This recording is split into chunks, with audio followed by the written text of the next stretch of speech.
the director of the Central Intelligence Agency. Dewey had killed Vargarin himself, but the seeds of the monster the Russian had become were planted by America, specifically a murderous rogue CIA agent named Sage Roberts. Dewey told himself that he felt nothing for Pyotr Vargarin, but it wasn't true. He felt sorry for him. Sorry for the boy who at age 5 had watched his parents get shot in front of his eyes, murdered in cold blood by Roberts. As much as Dewey hated what Pyotr became, he hated even more the thought that Roberts still walked the earth. Dewey flipped through the thick sheaf of papers until he came to a photograph. It was a headshot of Roberts. It was an old photo, his last agency file photo, taken in 1987. He had thick brown hair, parted on the right and combed neatly to the side. His face was long, with dark shadows beneath his eyes, and a scar beneath his left eye. He would be much older now. Dewey flipped it over. Taped to the back of the photo was a small brass key. Scribbled in handwriting, just below, was an address. Dewey took a sip of beer and stood up. He walked to the cockpit and stuck his head inside. "How long until we get there?" Both pilots turned. 20 minutes, said the pilot on the left. Dewey found the lockers inside the first-class lounge at Cartagena Airport. He inserted the key in locker 17. Inside was a small duffel bag.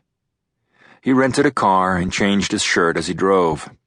He parked on the street, in front of a high-rise building that sat at Ocean's Edge. Reaching into the duffel, he removed the gun. A Colt M1911A1, a matte gray salient arm silencer already screwed into the muzzle. He tucked it into a concealed holster at his waist above his right hip. The elevator took him to the penthouse. When he knocked on the door, a pretty middle-aged woman answered. "Hola," she said, smiling.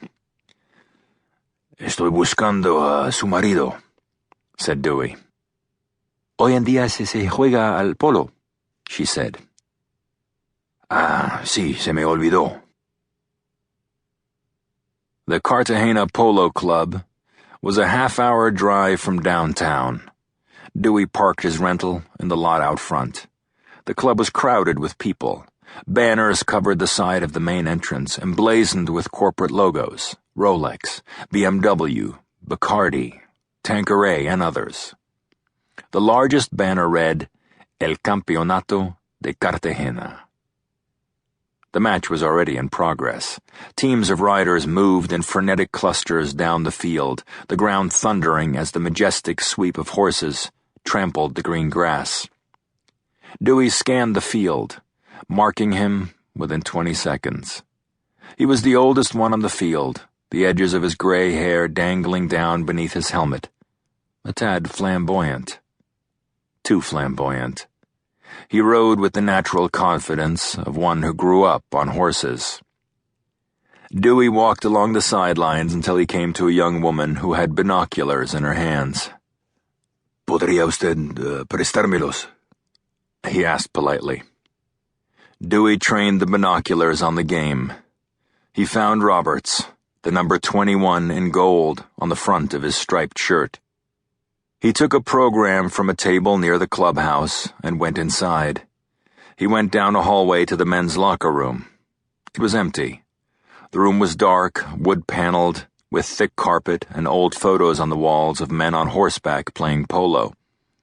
Each locker had a brass nameplate attached to the front.